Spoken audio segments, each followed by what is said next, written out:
लौट कर मैं ना जाऊंगा। अस्सलामु अलैकुम। आज थोड़ा सा मुल्तान के हवाले से और जो आज जिन मज़ार शरीफ पे हम हाज़री देंगे उनके हवाले से कुछ डिस्कस करेंगे। तो ये आसिफ हमें थोड़ी बहुत उनकी डिटेल्स बता रहे थे, तो मैं आपके साथ शेयर करती हूँ। वो हमारे हाथों में सामान था, हम जा रहे थे मज़ार शरीफ की हाज़री लेने के लिए।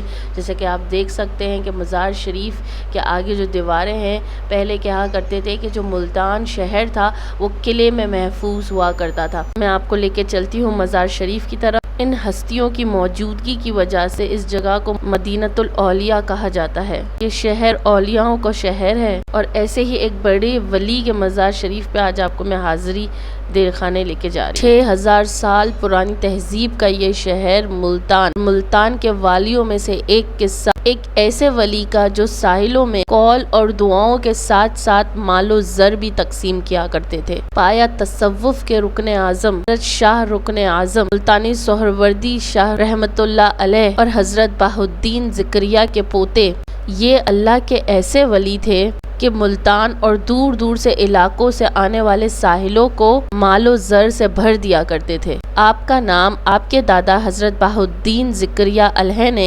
रुकनुद्दीन रखा। बाद में आप शाह रुकने आलम के नाम से मशहूर हुए। आपके बारे में लिखा गया है कि आपकी वालदा आपके पैदाइश के अमल के दौरान रोज़ाना पूरा कुरान पाक तिलावत फरमाया करती थी, इसीलिए आप पैदाइशी तौर पे 14 सिपारों के हाफिज थे। आपकी विलायत के हवाले से ये वाक़या निहायत मशहूर है। आपकी उम्र 6 साल थी तो आप खेल में मशगूल थे। हज़रत बहाउद्दीन रहमतुल्लाह अलैह ज़िक्रिया तशरीफ़ लाए और अपनी पगड़ी एक तरफ उतार के रख। शाह रुखने आलम जो खेल में मशगूल थे, खेल छोड़ के आए और पगड़ी उठा के सर पर रख ली। आपके वालिद ने जैसे ही देखा आपको डांटा और फरमाया कि ये बेअदबी है, जिस पर हज़रत बहाउद्दीन ज़िक्रिया रहमतुल्लाह अलैह ने फरमाया, इसे मत डांटो कि ये दस्तार इसी के लिए है और मैं रुकने दीन को ये पगड़ी अता करता हूँ। हाँ, यूँ जाता है कि जब शाह रुकने आलम मसनद खिलाफत पर बैठे तो वही पगड़ी उन्हें पहनाई गई। वक्त के बादशाहों से शाह रुकने आलम की मुलाकात हुआ करती थी। जब भी दिल्ली जाते तो दिल्ली का सुल्तान आपकी खिदमत में लाखों रुपए पेश करता, जो आप वापसी में ज़रूरतमंदों में दे दिया करते। किसी ने आपसे पूछा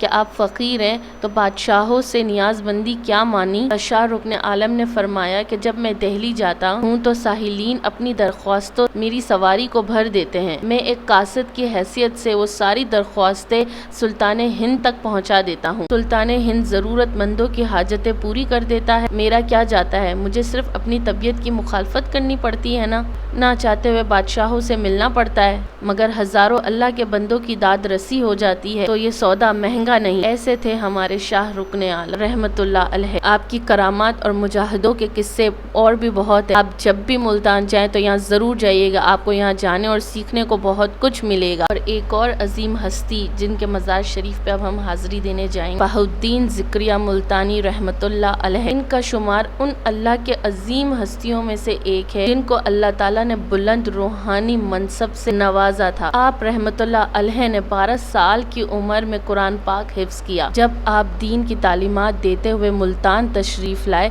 तो वहाँ का हाकिम कहते हैं कि औलिया अल्लाह और उनकी करामात पर यकीन नहीं रखता था। एक रोज़ हाकिम अपनी बात को सच करने के लिए कुछ दोस्त के हमरा हज़रत बहाउद्दीन ज़िक्रिया के खिदमत में हाजिर हो गया। उन दिनों रमज़ान का महीना था। मामूल के मुताबिक आप इबादत में मशगूल थे। कुछ देर इबादत से फारिग होकर आपने हाकिम और उसके दोस्तों से आने की वजह पूछी। हाकिम ने कहा कि मैं एक सवाल का जवाब चाहता हूँ, करामत किसे कहते हैं? आप रहमतुल्लाह अलैह ने फरमाया, जो बात आदत के खिलाफ हो उसे तसव्वुफ की ज़बान में करामत कहा जाता है। हाकिम को इस बात की जर्रा बराबर भी समझ न आई। आप रहमतुल्लाह अलैह ने फरमाया, मिसाल के तौर पे आग की फितरत है जलाना। अगर आग अपनी फितरत के मुताबिक किसी शय को जलाने में नाकासिर रहे तो ये उस शख्स का रूहानी तसर्रुफ होगा जिसकी रियाजत के सबब आग की फितरत तब्दील हो जाए। हाकिम ने ऐसी कोई بھی کرامت رونما ہونے سے انکار کر دیا۔ آپ رحمت اللہ علیہ نے فرمایا اس کائنات میں جو کچھ بھی ہے حکم خداوندی ہے، اس کے حکم سے آنکھ بھڑک بھی سکتی ہے اور بجھ بھی سکتی ہے۔ جب کوئی بندہ اپنے عیش و آرام کو قربان کر کے عبادت اور ریاضت کی مختلف منزلوں کو پار کرتا ہے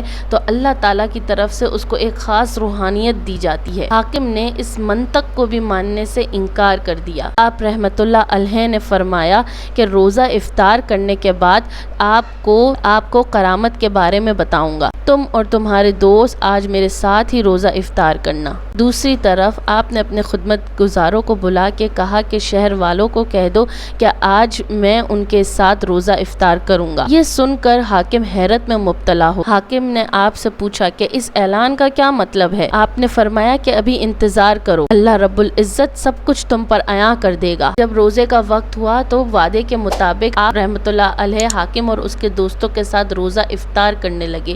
حاکم اندر ہی اندر خوش ہوا کہ آپ رحمت اللہ علیہ ان کے ساتھ روزہ افطار کر رہے ہیں اور اب وہ شہر کے روزے داروں کے ساتھ روزہ کھولنے کا وعدہ پورا نہیں کر سکتے۔ حاکم نے پوچھا کہ آپ رحمت اللہ علیہ اگر ہمارے ساتھ ہی روزہ افطار کرنا تھا تو شہر کے روزے داروں کو کیوں دھوکے میں رکھا؟ آپ رحمت اللہ علیہ نے پھر انتظار کرنے کو کہا۔ حاکم اور اس کے دوستوں نے جب افطاری پوری کر لی تو حاکم نے پھر سے ان سے سوال کیا کہ اب بتائیں کہ کرامت کسے کہتے ہیں؟ آپ رحمت اللہ علیہ نے فرمایا ابھی سب تمہیں پتہ چل جائے گا۔ یہ کہہ کر آپ نماز مغرب ادا کرنے کے لیے چلے گئے۔ حاکم بھی اپنے دوستوں کے ساتھ اپنے گھر کی جانب چل دیا۔ راستے میں انہوں نے دیکھا کہ لوگ اب ایک دوسرے کے ساتھ اپنی خوشی کا اظہار کر رہے ہیں۔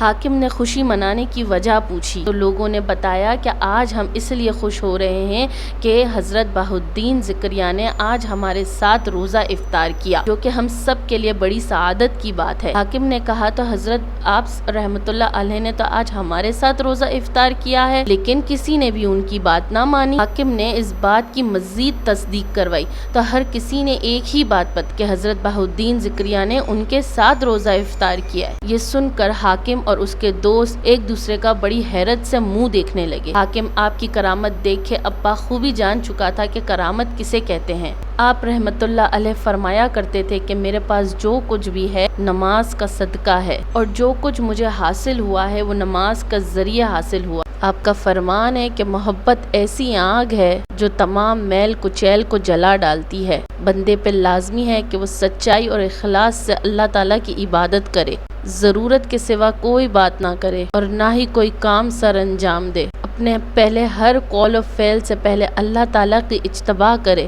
اور اس سے نیک عمل کی توفیق طلب کرے کہ ہر آدمی پہ لازم ہے کہ وہ مکمل سچائی اور خلوص کے اللہ تعالیٰ کی عبادت کرے، ہر برے کاموں کو دل سے نکال دے۔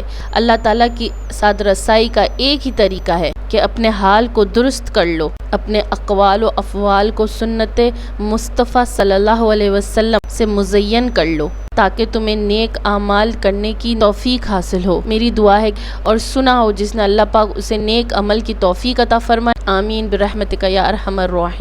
رات کا کھانا لے کے ہم واپسی میٹرو بس میں ہوٹل پہنچے، بچوں کو کھانا کھلایا اور کراچی کے لیے روانگی اختیار کی۔ باقی امید آپ کو میرا یہ ولاگ پسند آیا ہوگا اور لائک، سبسکرائب، شیئر کرنا نہ بھولیے گا۔ اللہ حافظ۔